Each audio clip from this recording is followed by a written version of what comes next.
Okay, in this video, I'll continue with chapter 6. So, we are going to talk about instruction addressing. So, we already highlight three type of addressing, and what we said one of the most common used in the PLC is the rack slot based addressing, where we mention the type of the address, is it input device or output device, and the number of the slot, and also the number of terminal.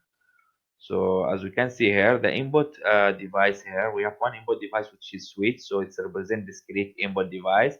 It has its own slot-based addressing, which is type is input, slot number 13, terminal number 12, and this address actually will be used in the user program trunk. So when we use instruction to represent the input device here, so this instruction will have the same address of that input device. So any change in this device, switch on, switch off, will be reflected here in the instruction, the status of this instruction.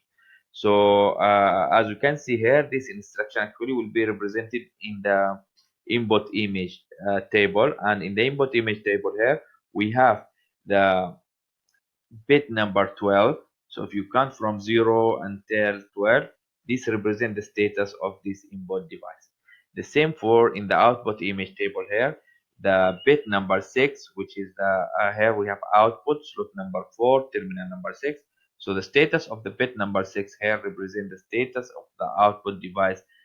If it's 1 now, it's energized. If it's 0, it will be unenergized. And for the switch here, if it's closed, it will give you 1. If the switch is open, it will give you 0. So this is how to represent, or how to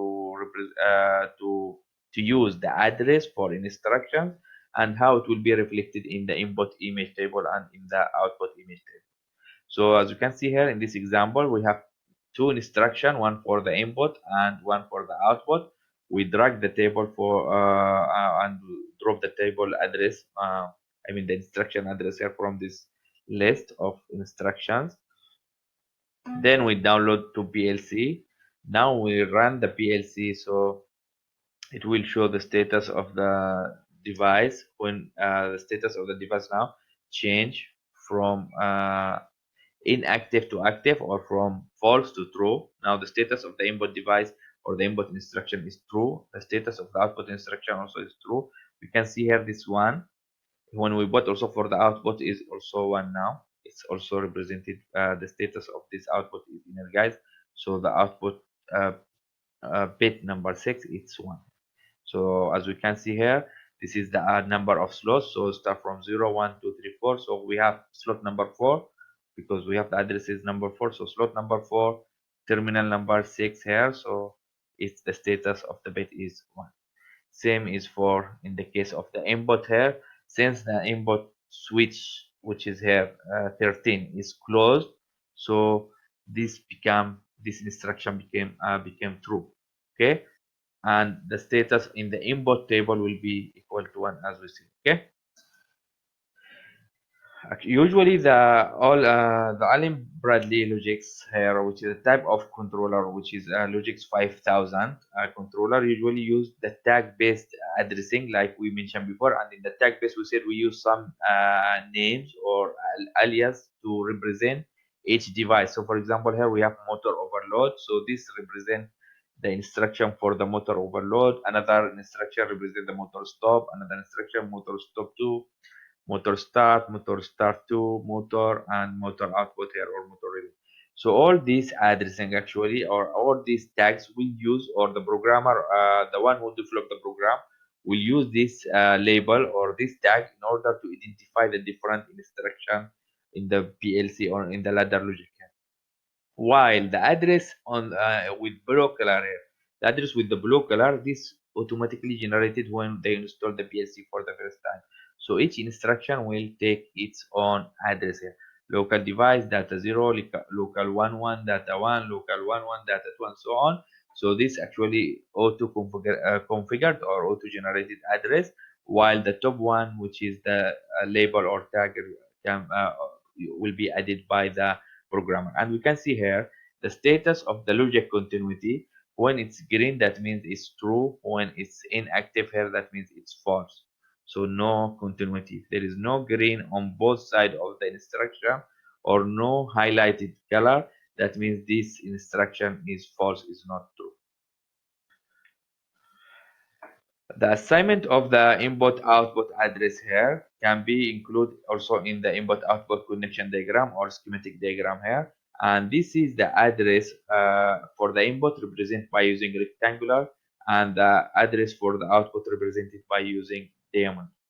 So you can see here the diamonds represent the output address. So the first you can read it's like input slot number 4, terminal number 5, input slot number 4, terminal number 6, output slot number 2, terminal number 3, output slot number 3, terminal number 6. So this can be added with beside or after the either before or after the real device. So here this address represent the push button number 1, and that address represent the limit switch number 1. That address represent the solenoid valve number 1, and the address here represent the pilot light number 1. The second part is the branch instructions. We already talked about examine if open, examine if close instruction, and also the energize relay or output relay instruction. But we need to know how we can add some branches to our instruction. That means your run will have some branches.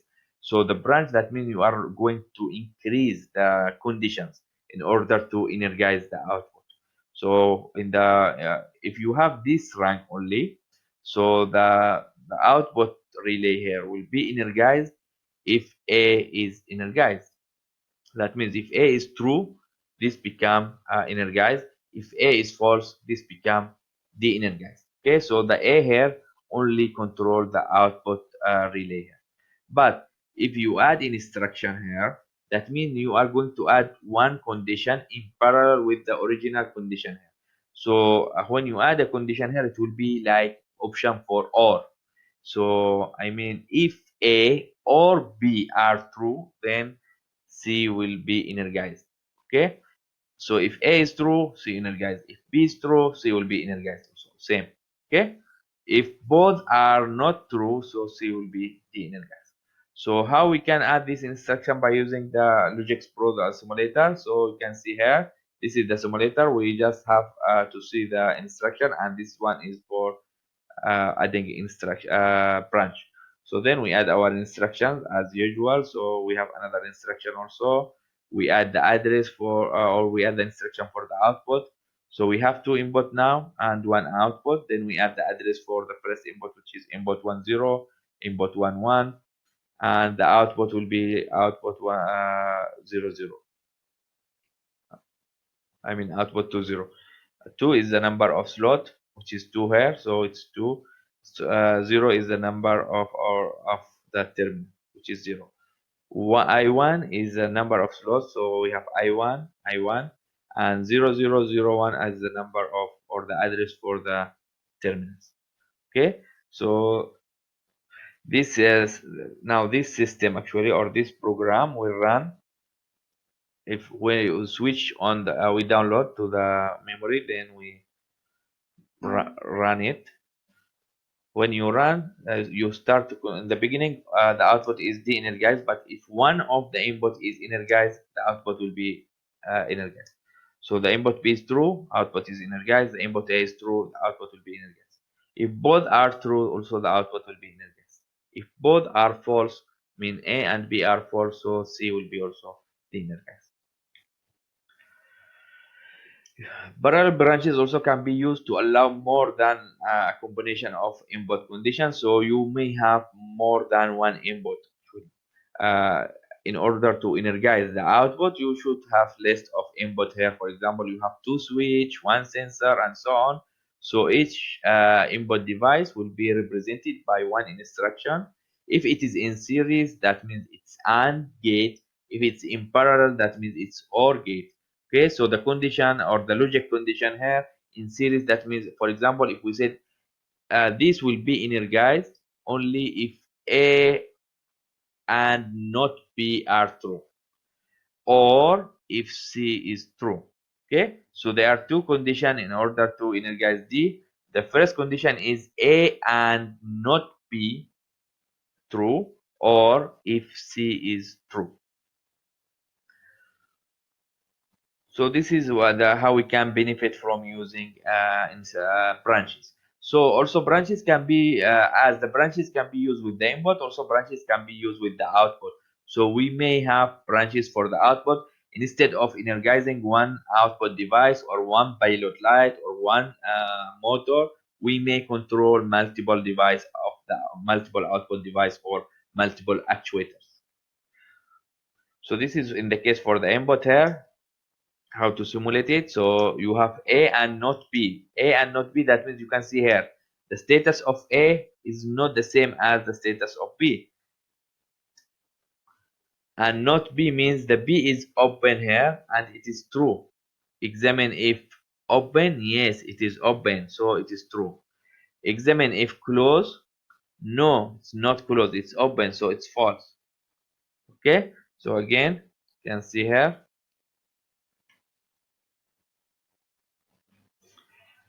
Now A and not B, so it's energized. Or C also will give you inner gas.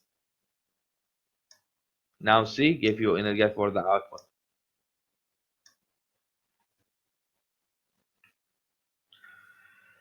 Output branches, as we said, is can be allowed through logic path to control multiple outputs. So you have multiple actuators. You have, for example, 3 pilot lights. You have more than solenoid valve. You have more than one motor you want to control by using the same input. You just need to use branches for the output. So if A is true, all the output will be true, all energized. If the B is true, all the output will be energized. If both are true, so all output will be energized. If none of them is true, so output will be de-energized. In the here, there is one more condition for E. In order to make E energized, should be A and D true or B and D true. But in order to make C energized, only A need to be true or B need to be true. So this is how we can use branches to add more output or more actuators to control to be controlled by using the same input devices. The place of the instruction can also add more control. So for example, when we add D before E, D will not control C. D only used to control the status of the E output, not the C output. So the place of instruction also is important, and it show you how we can use multiple inputs in order to control multiple outputs. So this is how we can simulate this circuit. So for example, in the beginning, A control all the 3 motors, B control all the 3 motors or 3 outputs. If both are true, the output also will be true for all outputs. Input and output branches can be nested. That means to avoid the redundant. So nested, that means instead of repeat the same condition in order to control the same output, so it can be nested or rearranged in order to speed up the scan process of the in the microprocessor. Actually, we said the CPU will scan first horizontal rank and from left to the right, then it's go from the top to the bottom vertical. So it will go rank by rank. So if it's go here, it will go branches in this branch and 2 branches. Okay, then also it will be repeated again here. It will be repeated again here because all these output is give you from one rank. We have here one rank, but we have multiple branches. So these multiple branches actually will increase the time required in order to perform the scan process. As we said, from left to the right, from top to the bottom. So now we have only one rank. You see how many time required to scan all or to check all these input, then take the decision to make the output. So an instead branch starts and ends within another branch. That means, for example, here we have this branch start and end with the big branch, which is start from this point here. This is the original branch, which is the big branch here. Then we have inside it, we have small branches. Also the same here. This one another small branch, and here we have another branch. So these branches actually will increase the time required to perform the scan process of the PLC, and those it will actually, when it takes time to scan the input, it will also take time to take a decision and give you the output and to perform the control process. So as we can see here, we have here a branch within a branch, which is branch D, the small branch inside the big branch. So the small branch, which is D, inside the big branch, which is E. So the scan start from A, D, C, Y, or A, B, C, Y, or A, E, Y directly. Okay. So in some PLC, the programming of the nested branch cannot be done directly. So this cannot be done. We need to resolve or recorrect this program in order to make it easier for the PLC to run the ladder logic program. So what we need to do here, the D here, since we have A, D, C, and we have A, B, C, the D here small branch inside the original branch, we can add C for this one, so it make it like the same. It will be like B, C, Y or D, C, Y. So as you can see here, we redraw or we redesign the program, or we write the program to include or to remove this branch inside the branch, the small branch. So now we have here not branch inside branch, we have like one line in parallel with other line in parallel with the third line. So the three lines become equivalent. So even we have here two instruction, one instruction, but the sequence or the time required will be the same, because for each branch or for each line. So because this is like or condition, but for this one we cannot say it is or condition, because it's like A, B, or A, D, and then we have C, C for both conditions. So this is the correct form of this program. So we just redraw or add C here after D. So now the condition, the output will be the same. It will be like A, B, C give you Y, or A, D, C will give you Y, or A, Y will give you Y. If you compare here, it is the same, but here it's a little bit complicated for the CPU in order to perform, I mean, to scan the input in a short time. Those give you the output. So if I give you this one in the exam and they ask, or similar circuit in the exam, and they ask you to rewrite the program in order to get the correct form, so you should do this one. Okay. I mean, it doesn't, but I mean, if you have branch inside branch, you need to rearrange your program in order to make it smooth for running by the PLC and in a shorter time.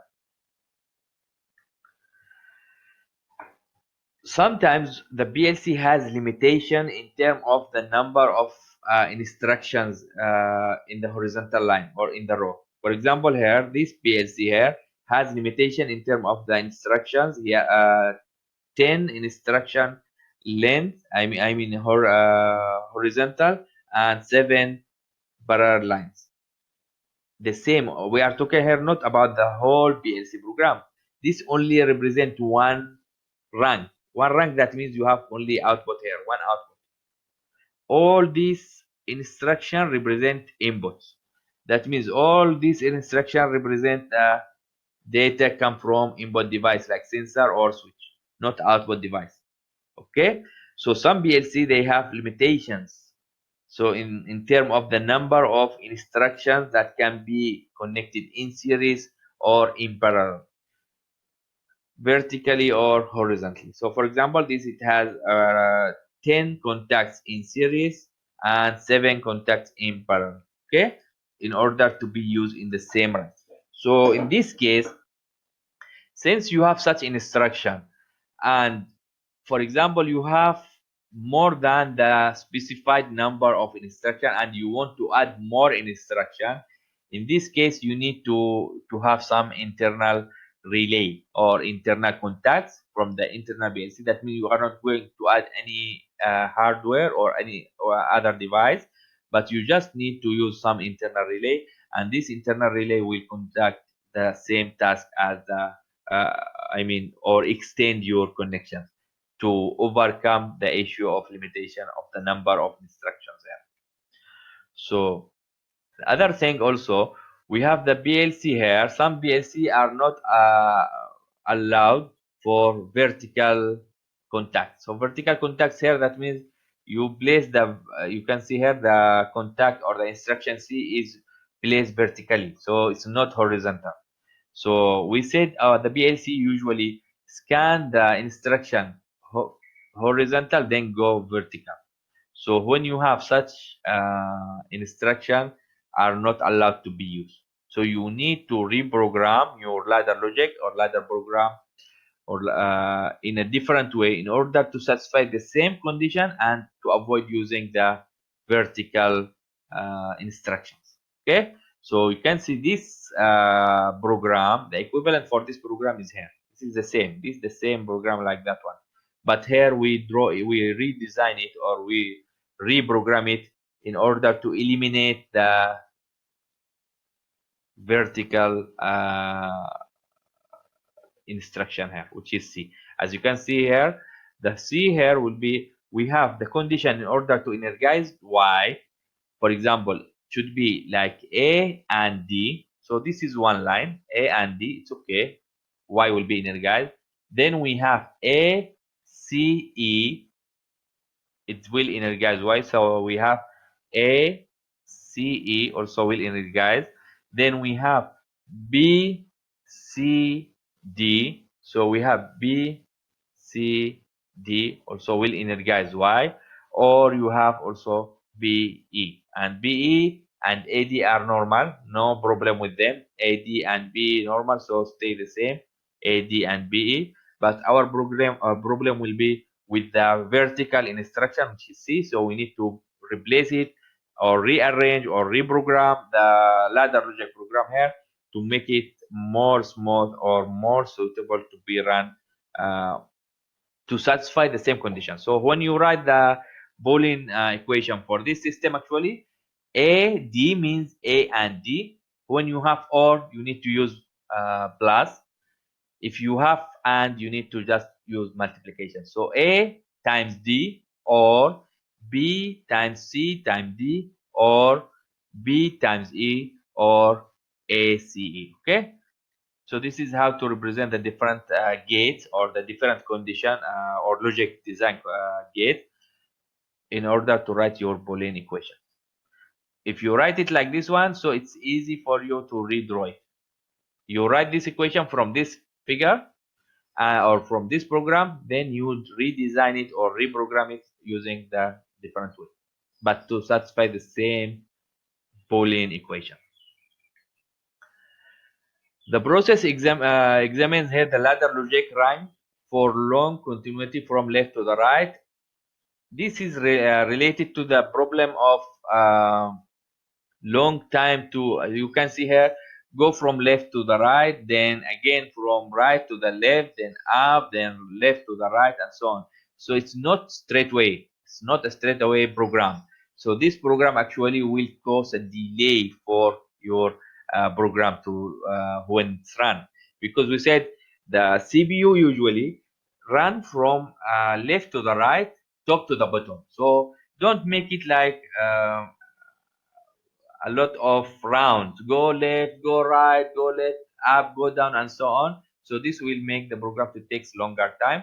So the better way is to redesign this program in order to satisfy the the ideal or the proper condition for PLC. Okay, so as we said before, we need first to write the Boolean equation here. So the Boolean equation, what are the conditions to make Y either energized or de-energized? So for example here, you have the first condition is A and B and C. So this is the normal one. So you put it A and B and C. The second one, you have A, D, E. So this is A, D, E. They don't follow the red line. The red line only show you that the wrong in this program. Okay, the red line is show you what's wrong with this program or what's practical. Okay, then this is ADE. Then we have other is FE. So this is the normal one, is forward or direct one. FE, go to Y. Then we have F, D, B, C, E. So this is the more complicated one, or this is the one that requires to be modified. Okay.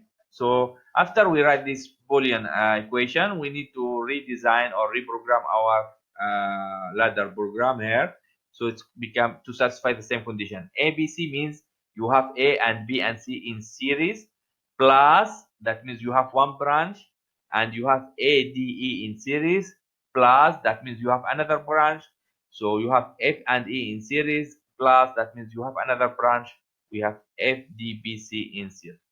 So in this case, or this program here, will give you the same output for that program, but this will be run smoothly and will run in shorter time. So the concern is how to optimize the running of the program in the CPU. Okay, so to shorten the time and to make your scan very fast.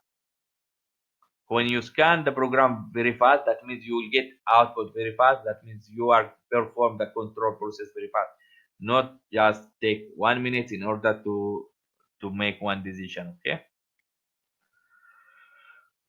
we stop here and we continue in the next video.